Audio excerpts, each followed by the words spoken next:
Hey guys, Coach Logan here again, and for this video I wanted to cover a really interesting topic, which is how to play in a losing position.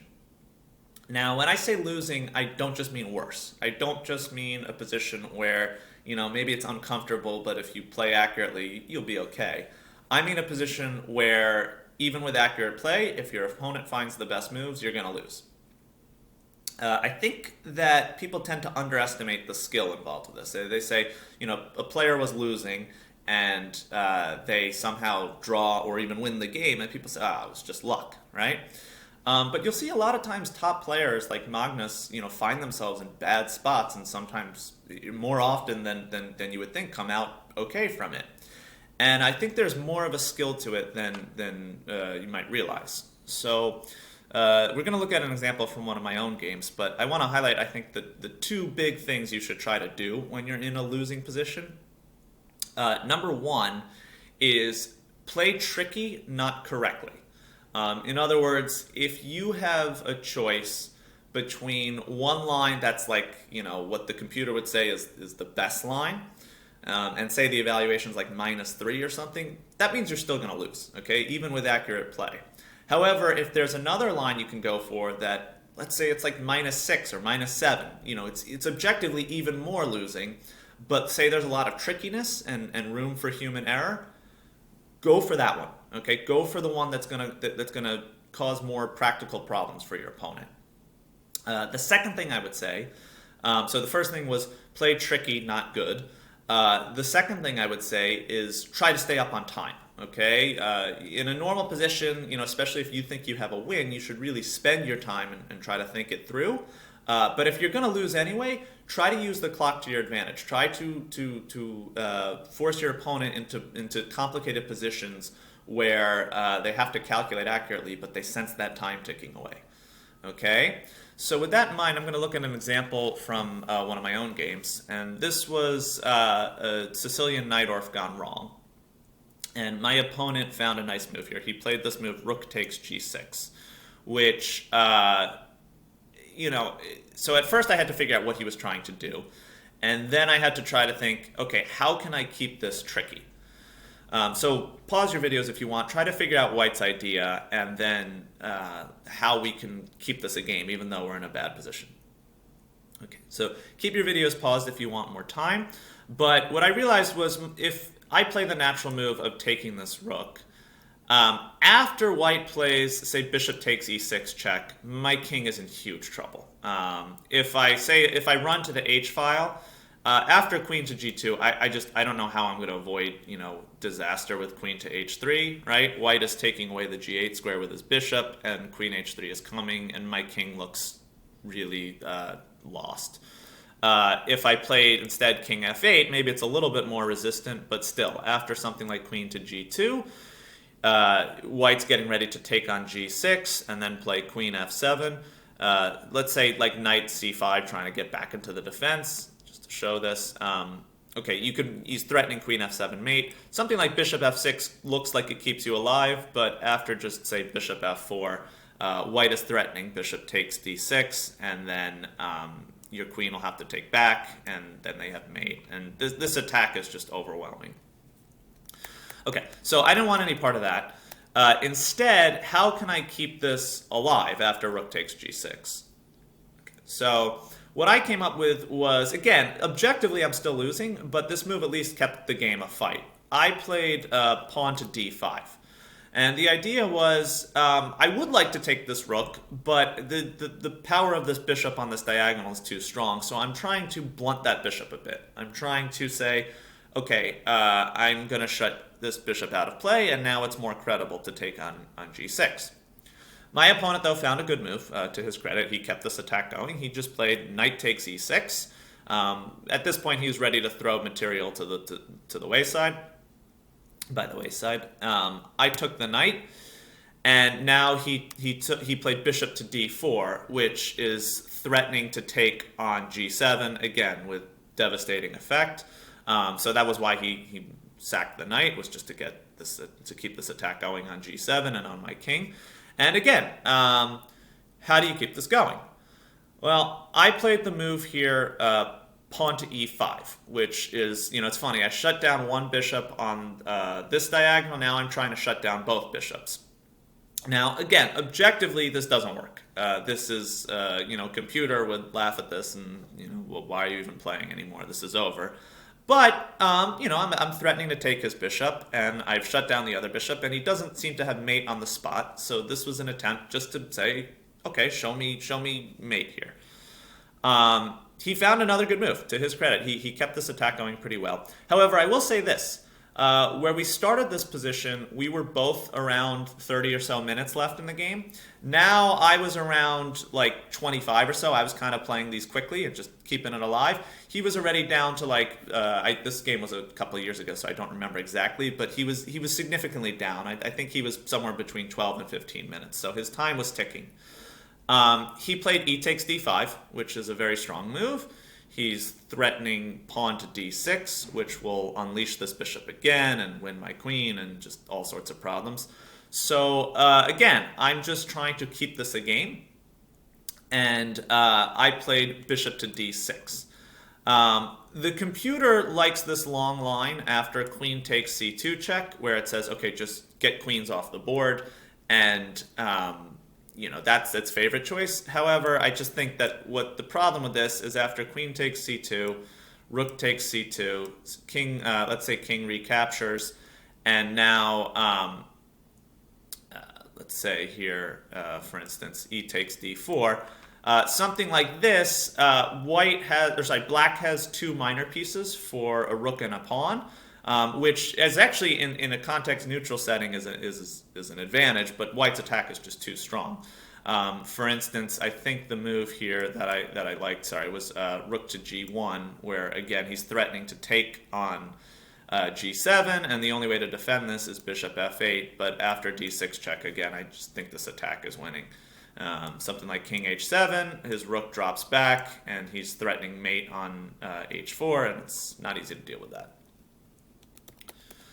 So I was trying to avoid any trades. I'm actually up a piece right now, so I just wanted to keep it complicated, and I played bishop to d6, which is just to try to hold this pawn on e5 and to hold this pawn on d5, just to try to shut his pieces out, say I'm up a piece. If I can coordinate my pieces in time, maybe I can hold this.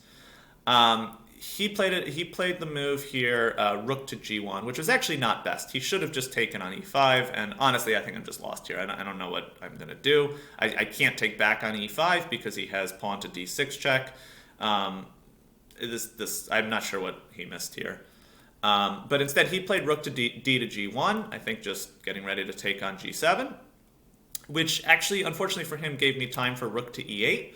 So now I have a little bit more defense on the e5 square, which makes it harder for him to capture. So he tried a different route at g7. So by the way, he could here just say, okay, I'm going to get your queen off the board. But still, something like this, while white is winning here, it's getting a little bit more complicated. I have two rooks for the queen, and I actually have this extra knight here. And yeah, my king is so unprotected that I think this is just better for white still. But it's the type of thing where, his time had just been ticking down, and this is not what he wanted. He wanted to mate me, not get into some unbalanced, weird, complicated position. Instead, he went bishop to e3, trying to reroute this bishop to h6 and attack g7 once more. But again, my thing now is just get more pieces into this. So I play rook e7, which gives g7 more protection. He plays bishop h6, tripling up on it. And here is where, once again, I played a move that is quite tricky. It's not that this is going to save my position if he finds the right moves, but it asked him some very direct, practical questions, and in this case, he actually failed to answer it. So one more thing. At this point, again, I think the time situation now was something like I had 15 minutes, and I think he was down to like 2 when I played this move, and this move really threw him. But yeah, I played the move. So I would say pause your videos, try to come up with a tricky move here, but I'm going to play it just in the interest of time. I played queen c3, which I was actually pretty excited to just bust that out on the board because I could sense he was getting nervous and his time was ticking.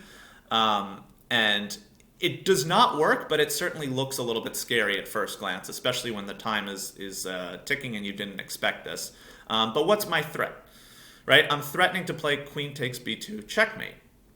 Now, you might ask yourself an obvious question. What happens if the pawn just captures the queen? Well, my idea then is I play knight takes c3 check, and it's forking the king and the queen, and I will get his queen, and I will get the queens off the board. And in that situation, remember, I'm up a piece right now, so if we get queens off the board, all of a sudden, he could be in big trouble. So he played... now, it turns out he's actually winning this with accurate play. He did not find it, though. He played rook takes g7 check. I played... so let me show you this. Let me show you what happened, and then I'll show you what he could have done. So he played rook takes g7 check. Again, I want to keep things complicated, so I just played king to h8, not taking anything on g7, just saying, okay, I'm gonna, keep my king to the side, and I'm still threatening checkmate. And your queen is hanging. Your queen is hanging if you take me. And under this kind of pressure, with time ticking, he made a mistake. He took my queen, which allowed this to happen. Check, and then I got his queen off the board. And believe it or not, I'm actually surviving now, just like that. He played rook 1 to g6, threatening my bishop. And I had to find another nice move here. Which is rook to b7, just to keep this bishop defended, because it's kind of a loose piece in some lines. For instance, if I were to take this, I think this doesn't work. I think he could play check and say after something like king h7, he takes this bishop, and the problem now is if I take here, he forks me. So instead, I just played rook to b7, rook to b8 to hold everything tight. He took on e7. I took. He went d6, attacking my bishop. I went bishop to h4. And now he went bishop g7 check, but unfortunately for him here, I'm now able to get my king out and start coordinating my pieces. King to h7, attacking his rook. He attacked my bishop on h4. But this allows this move, bishop takes f3, point being when he takes my bishop, I can take his. And it's funny, pieces are starting to trade off, and all of a sudden that piece he sacrificed for an attack really matters. And I went on to win this. I'll just play out the remaining moves quickly, just to kind of come back to that critical moment. Sorry, I should give better analysis on this, but I don't want to keep this video too long. Yeah, and eventually my pawn just starts running. He resigned here because he can't really stop e2 and e1 queening. I mean, he could play something like this, but even something simple like just rook takes d7 and it's over. But if we go back to that critical moment, when I played queen c3, this is where he really had a chance to win this, but because it was tricky and unexpected and his time was ticking, he missed it. Rook takes g7 was actually okay. Then when I played king h8, he had a winning move here. So pause your videos and try to figure out what is the winning move. But I'm going to continue.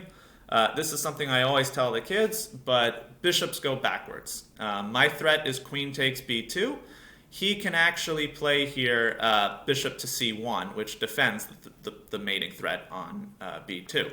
Now, maybe he was a little bit concerned that I could play rook takes g7, and after he takes, he's hanging a rook. But the point now is he could actually play queen to g2 check, getting out of the e2 square with check. My king would have to move, and now he actually can take my queen. And I could take on c3, but there's no fork here. I'm just attacking the king. I guess the bishop too, but it's defended. But I'm not attacking the queen, and white would be completely winning. Okay? So I thought it was an interesting example. Again, a computer would look at my play and just laugh at me, but you don't play computers in a chess game. You're playing humans, and humans make mistakes, and they can feel pressure if the time is ticking and the positions are tricky. Okay? So hopefully that helps you next time you're in a really losing position. You can fight on.